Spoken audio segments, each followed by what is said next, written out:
It's that mystical, creepy, yet fun time of the year again. Some of you have already started to prepare for the festivities. Let's talk about the origins and traditions that we as Americans spend about $6 billion on annually, making Halloween the second largest commercial holiday after Christmas. The origins of Halloween date back to the ancient Celtic festival of what we call Samhain, but is most likely pronounced as Samhain or Samhain. The Celts were a collection of eclectic tribes that originated in Central Europe. This group of people were united by their religious beliefs, language, traditions, and culture. By means of migration, the Celts spread throughout Western Europe, such as Ireland, Spain, Portugal, Turkey, and France. Traces of their legacy through language and culture remain prominent today in Ireland and Great Britain. The Celts celebrated their new year on November 1st. This was the day that marked the end of the summer season and welcomed the beginning of the dark cold season. It was the time of year that was associated with death of human life. The Celts strongly believed that the night before the new year, October 31st, the veil between the worlds of the living and the dead became blurred.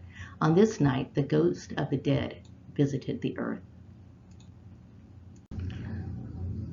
The Druids were a high-ranking priestly class in the Celtic culture and served as religious leaders, medical professionals, political advisors, and legal authorities. They utilized this time to make predictions about the future. In celebration of the event, the Druids built sacred bonfires where the townspeople gathered to burn crops and animals as sacrifices to the Celtic deities. The Celts wore costumes made from the heads and skins of animals while exchanging predictions of each other's fortunes. At the end of the celebration, they relit their hearth fires from the sacred bonfire to help protect them during the upcoming winter. By AD 43, the Roman Empire had conquered most of the Celtic territory. During the 400 years of their reign, two festivals of Roman origin were combined with the traditional Celtic celebration of Samhain. The first Roman festival to merge with Samhain was Feralia, a celebration originally observed between the days of February 13th through the 21st. This was a date to commemorate the Manes, which were deities thought to represent the souls of the deceased loved ones. The second was a day to honor Pomona, the Roman goddess of fruit and trees. Pomona was a goddess that was believed to be a wood nymph. She represented fruitful abundance. The symbol used to represent Pomona is the apple. This was incorporated into the celebrations of Samhain and most likely explains why we have the tradition of bobbing for apples during the Halloween season today. On May 13, 609 AD, Pope Boniface IV dedicated the Pantheon, a former temple, in Rome in honor of all Christian martyrs, resulting in establishing the Catholic feast of All Martyrs' Day in the Western Church.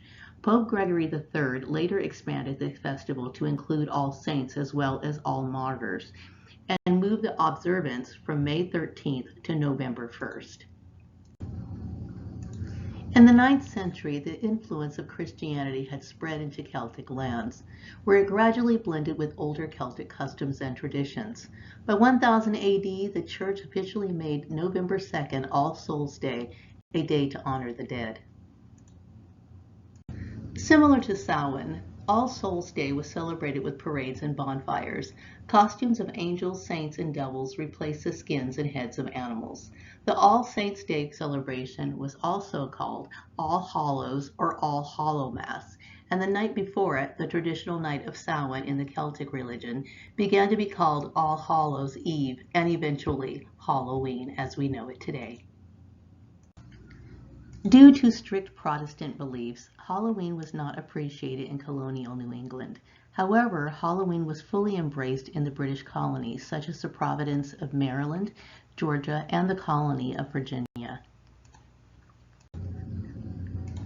The blending of different European ethnic groups created the Halloween celebrations that Americans recognize today. The first celebrations consisted of costume parties, which were public events held to celebrate the harvest. Members of neighborhoods would exchange ghost stories, and they would sing and dance and tell each other's fortunes. By the middle of the 19th century, annual autumn festivals were in full swing, but Halloween was not widely celebrated throughout the United States. It was in the second half of the 19th century when America was starting to become flooded with new immigrants. The Irish, who were fleeing from the Irish potato famine, helped to popularize the celebration of Halloween nationally. Following in the footsteps of European tradition, Americans began to dress up in costumes and go house to house asking for food or money. This practice is what we now call trick-or-treating. In the late 1800s, Americans were persuaded to make Halloween an occasion more about community gatherings rather than the original focus on ghost tricks and witchcraft. By the turn of the century, Halloween parties for children as well as adults became the common way to celebrate. Autumn decorated parties focused on seasonal foods, games, and of course costumes of all kinds.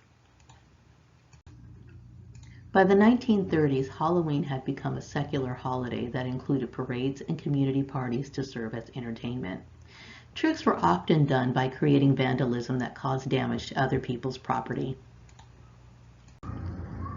By the 1950s, community leaders around the country found ways to limit the vandalism, and Halloween had evolved into a holiday directed mainly for young children.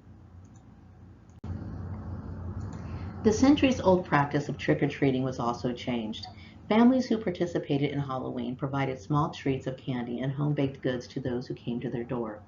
This was a relatively inexpensive way to share in the celebration and reduce the likelihood of neighborhood children playing tricks on them.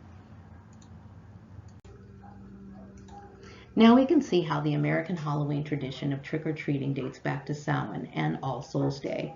At that time, poor citizens would beg for food, and the people of the town would give them little pastries called soul cakes in exchange for them to promise to pray for the family's dead relatives. The passing out of soul cakes was encouraged by the church as a way to replace the ancient practice of leaving food and wine for roaming spirits. This practice was referred to as going a souling. And there you have it. What we celebrate as Halloween today has always been a holiday filled with mystery, magic, and superstition. Halloween is very much a pagan holiday in origin and celebrated by others who are not of European descent in the United States. If you're celebrating Halloween this year, please be safe and check all the candy before your little ones consume it. I hope you enjoyed this video, and if you did, give it a thumbs up.